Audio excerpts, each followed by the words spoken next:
महावन में रहस्यमय दृश्य देखा कि कुछ गोप बालक खेल रहे हैं। एक नवतमाल श्याम बालक श्री सनातन जी की ओर देखकर मुस्कुरा रहा है और मंद मंद मुस्कुराते हुए प्रेम भरी तिरछी चितवन से कटाक्ष कर रहा है। सनातन जी आकृष्ट हो गए। वो रूप माधुरी को हृदय लगाने के लिए दौड़ पड़े। जो सामने एक दिव्य लीला स्फुरित हुई, देखा कि बहुत से गोप सखाओं के साथ श्री लालजू महाराज खेल रहे हैं। बहुत ही सुंदर श्यामंग कांति है। मंद मंद मुस्कुराते हुए तिरछी चितवन से श्री सनातन जी की तरफ देख रहे हैं। विवश होकर भाग पड़े उनको हृदय से लगाने के लिए। जो ही नजदीक पहुंचकर हृदय लगाने की चेष्टा की तो अंतर्धान हो गए। आप भाव विभोर होकर विलाप करने लगे, क्रंदन करने लगे, अश्रुपात करने लगे। इतनी शिथिलता हुई कि थोड़ी देर के लिए नींद सी आई, एक झपकी सी आई। तो देखा वही श्यामल गोप बालक जो प्रगट में दिखाई दी थी लीला, वही स्वप्न में देखा। और वो कह रहा है, तुम मुझसे मिलना चाहते हो? मैं मथुरा में श्री परशुराम जी चतुर्वेदी के घर में रह रहा हूं। अब तुम मुझको अपने साथ ले लो, वहां जाओ और वहां से मुझको अपने साथ ले लो। तत्काल ही सनातन जी की वो निद्रा टूटी। आप प्रातः काल होते ही मधुकरी के निमित्त श्री परशुराम जी चौबे के आवास स्थान पर पहुंचे। वहां आपको उस बालक का श्री ठाकुर श्री मदन मोहन के रूप में दर्शन हुआ। जब उस घर में पहुंचे तो सुंदर सिंहासन पे श्री मदन मोहन ठाकुर जी विराजमान थे। जे ही दृष्टि की तो वही बालक जो महावन में गोप सखाओं के साथ खेलते देखा, जो स्वप्न में आदेश देते देखा, वही देखा कि ठाकुर मदन मोहन जी के रूप में वो विराजमान है। ओहो, ये तो ठाकुर मदन मोहन जी हमारे साथ ऐसी लीला कर रहे थे। आप एकटक दर्शन करते हुए आसक्त चित्त हुए।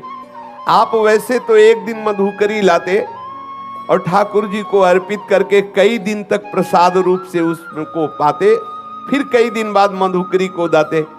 लेकिन मदन मोहन जी के दर्शन के लोभ से आप प्रतिदिन उसी घर में जाने लगे माधुकरी के लिए, और मदन मोहन जी के दर्शन करते और घंटों खड़े दर्शन करते हुए अश्रुपात करते रहते। एक दिन घर की वृद्धा माता ने देखा कि नेत्र में नेत्र मिलाए हुए ठाकुर के घंटों खड़े हैं, अश्रु प्रवाह हो रहा है। आपकी ऐसी प्रेममयी दशा देख के, बाबा इनको देख रहे हो? बाबा इनको मत देखो, ये सर्वनाश कर देते हैं। बहुत वैसे ठाकुर हैं। उस मैया ने कहा। तो श्री सनातन गोस्वामी ने उस मैया की तरफ देखा, बोले सुनो, मेरा बहुत बड़ा कुटुंब था, खूब घर भरा हुआ था संपत्ति से, जन से, परंतु ये जब से आया हमारे घर में इसने सब नाश कर दिया। मेरा परिवार मिट गया, मेरी सब संपत्ति चली गई, केवल मैं अकेली रह गई। ऐसा ही होता है, अकेला ही रखता है। इसीलिए कल की चर्चा में था, पूज्यपाद श्री रूप गोस्वामी जी कहते हैं कि अगर अपने परिवार से मोह ममता हो तो श्री राधा गोविंद देव जी से आंख मत मिलाना। यदि आंख मिला लिया तो किसी काम के नहीं रहोगे। ठीक ऐसे ही ये श्री मदन मोहन ठाकुर जी की लीला है। उस मैया ने कहा कि सब कुछ नष्ट हो गया जब से आया है, केवल मैं अकेली रह गई हूं। सनातन जी ने वही अश्रु प्रवाह, अनुराग से भीनी हुई नेत्र, कहा माता जी तुम इसका परिचय मत दो, मैं जानता हूं मेरी भी यही दशा हो गई है। जब से इसने नजर की तब से सब नाश हो गया। और क्या, राजमंत्री थे, नजर हुई, कहां पहुंचा दिया। एक गुदड़ी करवा और भाव में मगल। ये विनोद है महापुरुषों का। समस्त मलिनता माया की जो हमें घेरे हुए है, जब ठाकुर का कृपा कटाक्ष होता है तो उससे बिलक करके अपनी लीला में प्रवेश दे देते हैं, जो चिदानंदमयी है, जो एक रस लीला है। ये परिवर्तनशील जगत की मोह ममता का नाश एकमात्र इनकी कृपा कोर से होता है। जब से इनसे प्रीति की तब से मेरा सर्वनाश हो गया। श्री सनातन जी ने कहा इसलिए नाश का अब तो कोई भय रहा नहीं, कोई बचा ही नहीं तो क्या भय है। मेरे निकट जो भी था अब वर्तमान में कुछ नहीं रह गया है, ये इसी की नजर का चमत्कार है। वृद्धा ने कहा तो भी तुम इसकी तरफ देख रहे हो, देखो तुम्हें पसंद आ गया क्या? बोले तो पहले से ही हम राजी हैं, इसके नेत्रों में पहले ही बिक चुके हैं। मैं तो वृद्ध हो चली हूं और मैं सोच भी रही थी कि अब इसकी सेवा कौन करेगा मेरे बाद, क्योंकि परिवार में तो कोई बचा नहीं। देखो इससे कोई ये मत समझ लेना कि ठाकुर से प्रेम करोगे तो तुम्हारा परिवार नष्ट हो जाएगा, ऐसा नहीं। इसका आंतरिक रहस्य है। जब से मदन मोहन जी पधारे तो एक एक करके अपने धाम भेज दिया, अपनी नित्य लीला में सम्मिलित, जो बड़े बड़े योगियों के लिए दुर्लभ है। ठाकुर मदन मोहन पधारे उस चौबे जी के घर तो सबको अपने दिव्य लीला में प्रवेश दे दिया। लौकिक धन हटा करके चिदानंद वस्तु प्रदान की। हमारी पार्थिव बुद्धि कहीं ऐसा न सोच बैठे कि ठाकुर से जुड़ने का मतलब है संकट विपत्तियां, ऐसा नहीं। जो प्रभु के चरणों में अपने चित्त को लगा देता है तो बिना अन्य साधन के भी प्रभु उसको स्वीकार कर लेते हैं और अपने दिव्य धाम, दिव्य स्वरूप, दिव्य लीलाओं में प्रवेश दे देते हैं। यहां से हटा देते हैं ये जो माइक लीला है, जन्म मृत्यु दुखद भयावह, इससे हटाकर जहां कोई भय नहीं, महासुख है, वहां पहुंचा देते हैं। वृद्धा ने कहा बाबा मैं तो वृद्ध हो चली हूं था, मेरी यही अभिलाषा है, इनको कोई न कोई ले जाएगा ही, मेरे से पूजा सेवा बनेगी नहीं और मैं भी ऊब गई हूं, इससे हमें कोई लाभ प्राप्त हुआ नहीं। क्योंकि वो बाह्य दृष्टि से विनोद में बोल रही कि अब अगर इन लाभ प्राप्त होता तो कम से कम नाती पनाती ही होते, इसकी सेवा कोई नहीं बचा, मैं ही अकेले बची हूं। और ये ऐसा ही करते हैं। श्री राधा बाबा कहते इनका जलनुआ स्वभाव है, ये दूसरिया नहीं रहने देते। ये प्रेम गलित साकरीता में दो न समाये। अगर तुम पूछो कि तुम्हें लाभ क्या प्राप्त हुआ तो यही प्राप्त हुआ कि सपरिवार कुटुंब सब खत्म हो गया है। अब मेरी मृत्यु का समय आ रहा है, कोई ना कोई तो इसकी सेवा के लिए चाहिए ही, और मैं किसको सौंपूं? मैं दे भी उसी को सकती हूं जो इससे प्यार करे। मुझको बड़ा संतोष हुआ तुम्हारे नेत्रों में इसके प्रति प्यार देख करके। आप देखो इसी से पहचानो कितना प्यार करती ठाकुर को। तुम्हारे नेत्रों में अपने ठाकुर के प्रति प्यार देख करके मुझे संतोष हुआ कि तुम सेवा करोगे।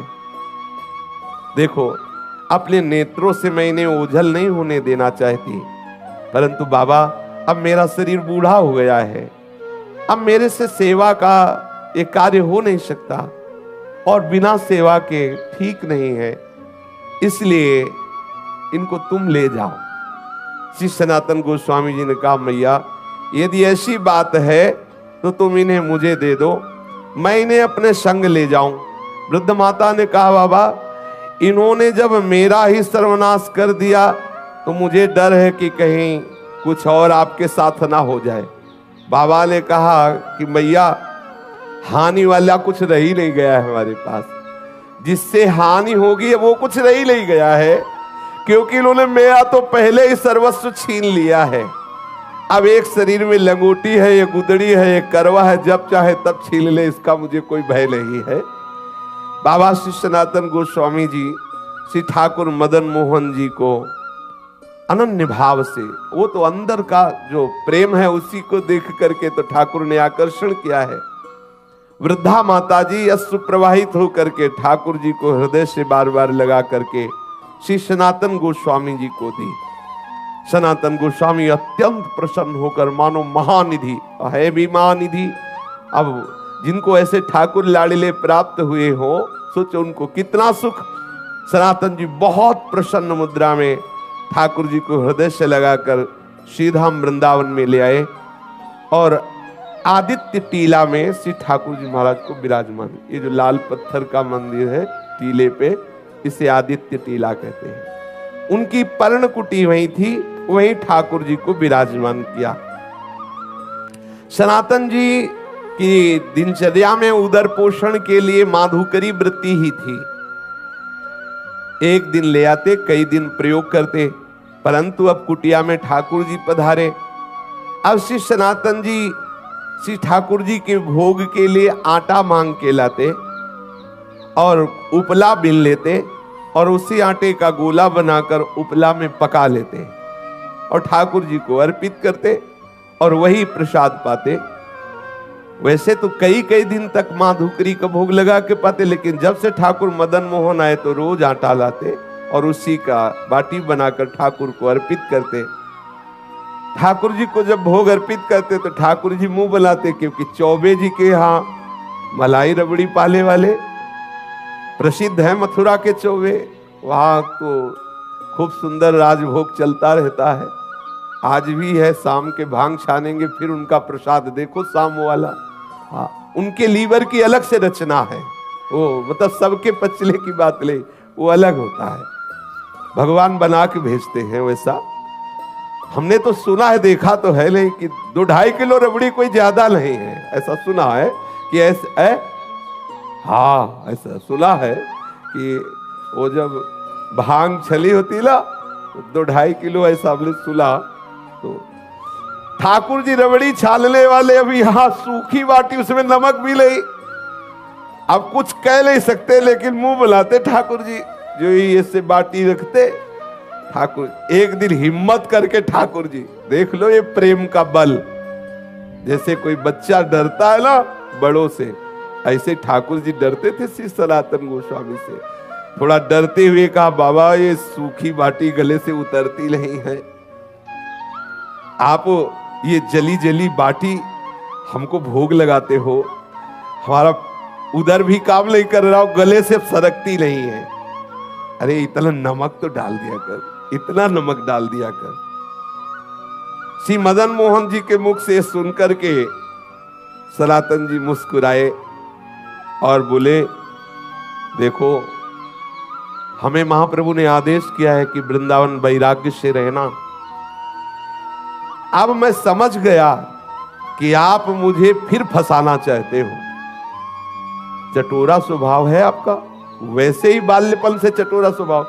कभी यशोदा मैया के द्वारा दिए हुए माखन से तृप्त नहीं होते थे, जब तक 10-20 घरों से गोपियों के यहाँ जाकर के बाल लीला करके 10-20 घरों से नहीं पाते। तो हमें पहले से पता है आपकी चटोरा स्वभाव है, और वैसे भी चौबे जी के यहाँ भोग लगता रहा, लेकिन ये बात समझ लो कि यहाँ ये व्यवस्था नहीं हो पाएगी। आज आप कह रहे हो कि थोड़ा सा नमक मांग के लाना, फिर कहोगे बाबा नमक तो हो गया, अगर थोड़ा घी में डुबो के तो गला सीज जाएगा, फिर कहोगे बाबा थोड़ा मीठा बूरा मिला दो, तो हम इसी चक्कर में कहां तक व्यवस्था करेंगे। कभी तुम घी कहोगे, कभी बूरा कहोगे, तो इसलिए महाराज मैं तो महाप्रभु की आज्ञा के अनुसार ही रहूंगा वैराग्य से। और आप ये जो मांगे रख रहे हो, ये मांग आप अपना चाहो तो पूर्ण कर लो, हमारी तरफ से व्यवस्था होने वाली नहीं है, मैं वैराग्य पूर्ण ही रहूंगा। श्री सनातन गोस्वामी जी से ऐसा ठाकुर जी ने उत्तर सुना, तो उन्होंने कहा तुम फिर मुझे आदेश देते हो कि मैं अपनी व्यवस्था कर लूं। ठाकुर जी ने हाँ बोले, आप व्यवस्था अपनी कर लो, हमें कोई परेशानी नहीं है। ठाकुर जी प्रसन्न हो गए, ठीक है आप वैराग्य से रहो, हम व्यवस्था कर लेते हैं। श्री सनातन गोस्वामी जी ने श्री ठाकुर मदन मोहन जी को कह दिया कि आप अपनी व्यवस्था कर लीजिए। तो उसी समय मुल्तान देशवासी कोई रामदास जी नाम के जो एक कपूर परिवार के विशाल नौका में विविध रत्नों और सैंधव नमक, काबुल के मेवा इत्यादि भरी हुई, वैसे पहले यमुना जी से ही व्यापार आदि के लिए नौका यात्रा के द्वारा आना जाना होता था। तो वो आगरा जा रहे थे, जिसमें मेवा भरी हुई थी, सेंधा नमक भी था और विविध प्रकार के रत्न भी थे। बहुत बड़ी नौका थी, जिसे नरवाहन जी के चरित्र में आता कि 600 सैनिक तो उस जैनी की नौका की व्यवस्था में थे, और बहुत सा वो व्यापार की सामग्री लिए। तो मतलब कोई ऐसी नौका नहीं कि 10-5 लोग बैठे हों, ऐसी नहीं, विशाल नौकाएं और उसमें संपत्ति।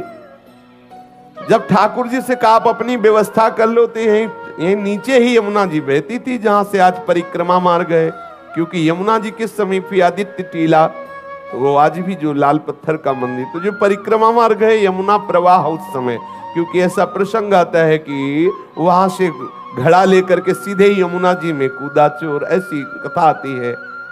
तो मतलब समीप ही यमुना जी थी, वहां ही आके नौका रुक गई। अब बहुत प्रयास किया, नौका वहां से चली ही नहीं। अब अनेक प्रयास करने पर जब हार गया, चलने की बात क्या, नौका हिली डुली भी नहीं, क्योंकि ठाकुर जी जजमान पटाना चाहते हैं। अब श्री रामदास जी कपूर परेशान हो गए, तो ठाकुर जी ही एक गोप वेश बालक का धारण करके गए और कहा, रे सुन, ये नौका ऐसे नहीं निकलेगी, अगर तुझे नौका निकालना है तो देखो वो संत भगवान बैठे उस वृक्ष के नीचे, सनातन गोस्वामी जी के लिए कहा, वहां जा दंडवत कर, कुछ मनौती मान तो नौका निकल जाएगी, हम तुमको पक्की सलाह देते हैं। अब वो श्री सना, और ये कौन बालक, वही है ठाकुर जी पटार है, नाव रोका और भेज रहे हैं, पर बिना सनातन जी किया। ये देखो इनका दुलार देखो, ठाकुर कितना अपने जनों को प्यार करते हैं।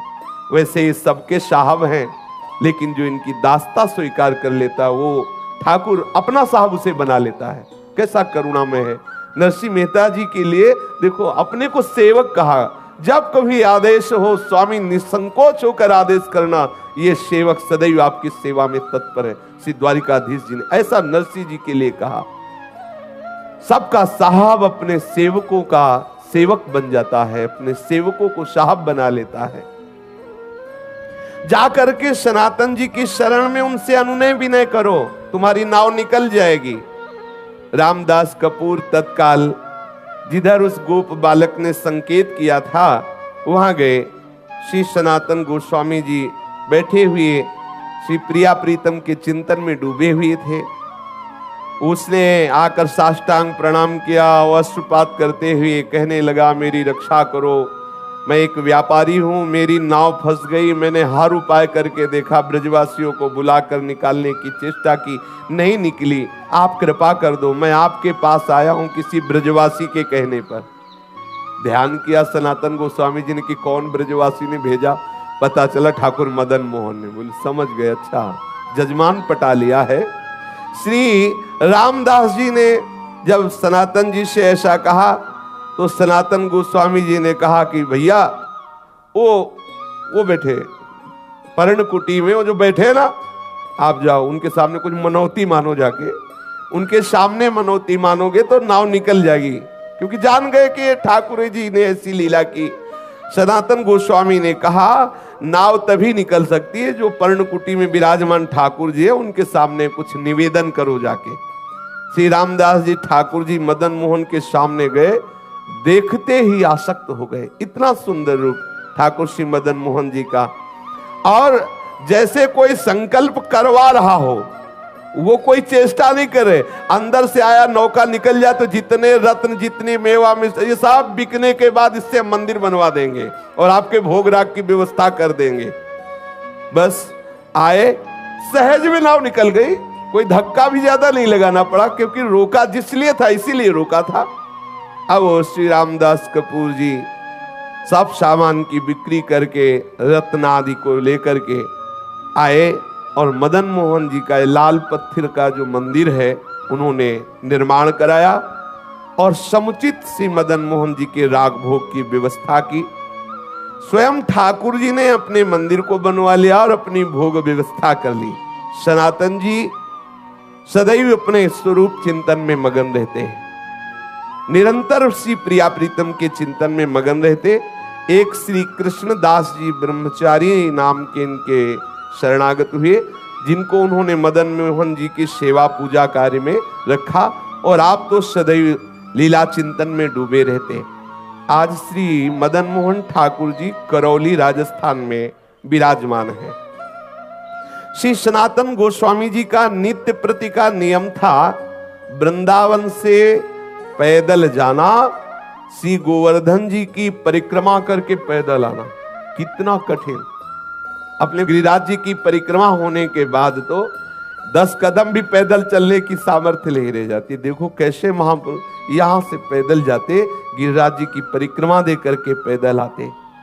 श्री ठाकुर जी ने जब देखा कि इनका शरीर बहुत वृद्ध हो गया है, फिर भी इनका नियम दृढ़ है, तो कहा कि अब आप मत आया करो, आपका शरीर वृद्ध हो गया है। तो उनका रहा नहीं जाता, ये प्रीति है, रहा नहीं जाता बिना परिक्रमा के, बिना आपके दर्शन के।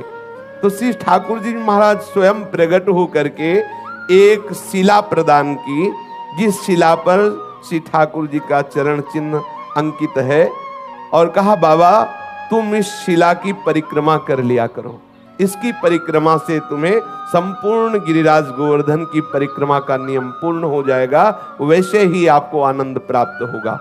वो पावन शिला वर्तमान में श्री वृंदावन में श्री राधा दामोदर जी के मंदिर में विद्यमान है। सब लोग प्राय दर्शन करते हैं। प्रतिदिन आदित्य टीला से श्री सनातन गोस्वामी श्री गोपेश्वर महादेव जी के भी दर्शन करने जाते थे। तो महादेव जी ने देखा कि जब बहुत एकदम वृद्ध हो गए हैं, तब उनसे कहा कि तुम यहाँ रोज गोपेश्वर मत आया करो। बोले आपके दर्शन का नियम है, तो मैं मध्य में ही प्रकट हो जाता हूं। तो जो बनखंडी महादेव जी हैं, उस रूप में श्री गोपेश्वर महादेव जी प्रकट हो गए, और पूज्य श्री सनातन गोस्वामी जी उनके रोज दर्शन करते, बड़े ही अकिंचन। गौड़ देश में वर्धमान जिला के एक गरीब ब्राह्मण अपनी गरीबी से बहुत दुखित होकर धन प्राप्ति के लिए आशुतोष भूत भावन भगवान शंकर की आराधना की। भगवान शंकर जी प्रसन्न हुए और स्वप्न में आदेश किया कि जाओ श्री वृंदावन धाम में श्री सनातन गोस्वामी जी नाम के एक महापुरुष निवास करते हैं, उनके पास पारस मणि है, और श्री सनातन जी तुम्हें वो पारस मणि दे देंगे। ब्राह्मण देव को ऐसा भगवान महादेव जी ने आशीर्वाद दिया, जाओ। ब्राह्मण देव बड़े आनंद में मगन होकर श्री वृंदावन धाम आए, और यहां पता लगाया संतों से, पता चला श्री गोस्वामी श्री सनातन जी का। वो वहां गए, श्री गोस्वामी जी को देखा, श्री सनातन जी को, एक गुदड़ी, एक करवा और शरीर पे कौपीन। उनके मन में निराशा हुई कि जो खुद ऐसी गरीबी से रह रहे हैं, वो हमें पारसमणि क्या देंगे। भगवान शंकर के वचन तो झूठे नहीं हो सकते, और उन्होंने इन्हीं के लिए कहा है कि इनके पास जाओ तो तुम्हें धन बनाने वाली पारसमणि मिल जाएगी। अगर इनके पास पारसमणि होती तो ये ऐसे कैसे फटी पुरानी गुदड़ी, रज का करवा, एक लंगोटी लगी हुई। प्रणाम किया, बाबा मैं आपके पास आया हूं। सनातन जी ने कहा किस हेतु से आए हो। तो उन्होंने कहा कि मुझे भगवान शंकर ने भेजा है कि आपके पास पारसमणि है और आप मुझे प्रदान करें। सनातन जी ने कहा हाँ, मैंने कभी उसे छुआ तो है नहीं, पास तो है नहीं। यमुना स्नान करने जा रहा था तो एक दिन पैर से टकरा गई थी, तो वहीं उसे रेती से ढक दिया और पुनः यमुना स्नान किया, जिससे किसी दिन स्नान करके वापस आते समय दोबारा हमारे स्पर्श ना हो जाए, नहीं तो मुझे पुनः स्नान करना पड़ेगा। श्री ठाकुर जी की सेवा पूजा में विलंब हो जाएगा। ब्राह्मण देव को लगा इतनी अशुद्ध होती पारसमणि कि स्नान करना पड़ता है। ब्राह्मण देवता ने कहा अच्छा आप मुझे बता दे चल के कि वो पारसमणि का है, दूर से बता दीजिए। ब्राह्मण देव को श्री सनातन गोस्वामी ले गए और बोले इसी जगह कहीं थी, आप बालू हटाइए। तो जे भी वहां बालू हटाई, थोड़ी देर में ही तो देखा चमकती हुई पारसमणि। ब्राह्मण को लगा मैं परीक्षा करके देखूं कि कोई चमकदार पत्थर है या पारसमणि है। तो एक लोहे की कील में स्पर्श किया, तत्काल वो स्वर्ण की हो गई। बड़ा मन प्रसन्न हुआ कि भगवान शंकर का वरदान साक्षात्कार हुआ। परंतु द्वितीय उसके विचार तत्काल आया, एक मन में तो प्रसन्नता हुई, तत्काल द्वितीय विचार आया कि ये कैसे संत हैं, इतनी कीमती वस्तु को इतनी दूर किए हुए, जिसके लिए मैं आनंदित हुआ उसके लिए इनके हृदय में ऐसी उपेक्षा। सनातन जी इस अमूल्य पारसमणि का त्याग क्यों किए हुए थे। और इतना त्याग कि शरीर से स्पर्श हो जाए तो यमुना स्नान करना पड़ेगा। मुझे लगता है कि इनको पता नहीं कि ये पारसमणि क्या होती है। ना अगर ये ऐसा जानते होते तो इसको ऐसे क्यों रेत में फेंके होते। और इसमें क्या दोष है जो इन्होंने स्नान करने की बात सोची। ब्राह्मण देव अपने मन की असमंजता में विचार किया कि इन्हीं से पूछे, तो पुनः लौट करके श्री सनातन जी को प्रणाम किया और कहा, महाराज मेरे हृदय में एक प्रश्न है कि इतनी कीमती मणि आप अपने समीप क्यों नहीं रखा, और इसके स्पर्श करने पर स्नान करना, क्या पवित्रता इसमें है। ब्राह्मण को इस तरह बोलते हुए देख करके श्री सनातन गोस्वामी ने कहा कि बहुत दुर्गुण है इस पारसमणि में, न जाने कितनी मलिनताएं छुपी हुई है। क्योंकि जब धन बढ़ेगा, अहंकार बढ़ेगा, दोष बढ़ेंगे, भगवत चिंतन छूटेगा, बहुत प्रकार के दोष हैं। इसलिए इसका कहीं रजोगुण प्रभाव कहीं किसी भी तरह से हमारे भजन में विक्षेप न डाले, इसलिए इसको दूर रखते हैं। और ये हमारे लिए मणि पत्थर से बढ़कर कुछ नहीं है, क्योंकि हमारे पास जो मणि है उस मणि के सामने है ही क्या। तो तत्काल ब्राह्मण बोला, महाराज आपके पास कौन सी मणि है। बोले, इंद्रनील मणि श्याम मनोहर। आहा, श्री लाल बिहारी श्याम सुंदर रूपी मणि हमारे पास है, ये क्या। उसने तत्काल श्री सनातन गोस्वामी के चरणों में प्रणाम किया, और महाराज फिर आप ऐसी अपवित्र मणि हमें क्यों देंगे, अब आप कृपा करो वही मणि दो जो आपके पास है। तब उन्होंने कहा कि इसे फेंको यमुना जी में और यमुना स्नान करके आओ, तुम अधिकारी हो, क्योंकि भगवान आशुतोष शिव की कृपा तुम्हारे ऊपर हुई।